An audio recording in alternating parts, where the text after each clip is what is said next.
Almost everyone is talking about this juicer, and I think I finally understand why, but it's not what you'd expect. I tested over 12 juicers, and this one could be costing you hundreds of dollars a year. So in this Ninja Never Clog review, we're going to cover how simple it is to use, how much juice it makes versus a $600 juicer, and whether you should spend the $150 or put it towards a better machine. Let's unbox this thing in 3, 2, 1. First, we've got the feed chute and the juicing chamber. Then we've got the auger, which squeezes the juice out of our fruits and vegetables. Next is the strainer, which filters out the pulp. And then there's the pulp ejector, which twists on. The motor base has start, stop, and reverse. You just have to attach the juicing chamber to the base and twist. Drop the plastic tray on top, add the juicing cup and the pulp container, turn the switch at the bottom, and you're ready to rock. This juicer also comes with a pusher, a brush, a coarse strainer for more pulp, and a recipe book. From start to finish, it only took me about 23 seconds to assemble, and I love how simple it is. But to really test this thing, we're gonna make one of my favorite anti-inflammatory juice recipes. We've got ginger, lemon, apple, and leafy greens. I've already pre-cut everything into tiny bite-sized pieces.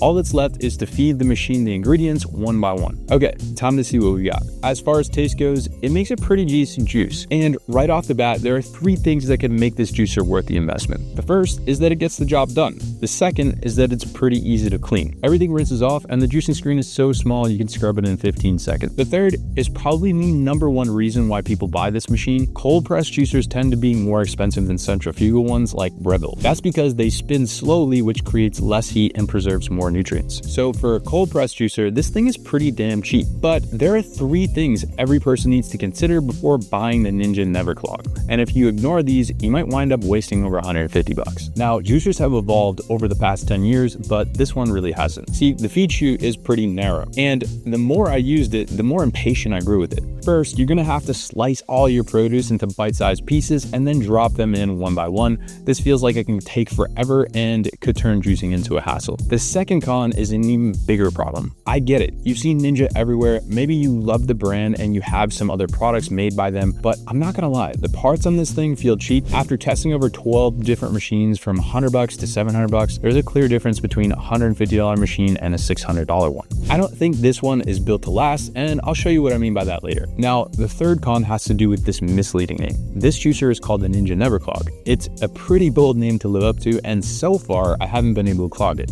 I've tested it with some of the trickiest fruits and vegetables, like whole stalks of celery, ginger, and carrots. But the name is just a distraction. It's a distraction from the one thing that can make this juicer a deal breaker, and without comparing the Ninja Never Clog to a higher end machine, you'd never know what that one thing is. So I'm gonna put the Ninja head to head with a best-selling high-end juicer called the Nama J2. First up, we'll test each of these with celery. To keep things fair, I measured 502 grams of celery for each bowl. With the Nama, you can toss all the celery in the hopper, but with the Ninja, you have to feed them one by one. Juicing with a hopper can save you an extra 5 to 10 minutes when making big batches of juice, and you don't have to babysit the machine like you would with the Ninja. The Ninja also makes this terrible squeaking noise, while the Nama is pretty quiet and smooth. So the Nama J2 finished first, and finally the Ninja is done. Comparing these side by side, we got 329 milliliters with the Ninja, and we got 375 milliliters with the J2. So the J2 clearly makes more juice, which got me thinking, what happened to the rest of the juice with the Ninja?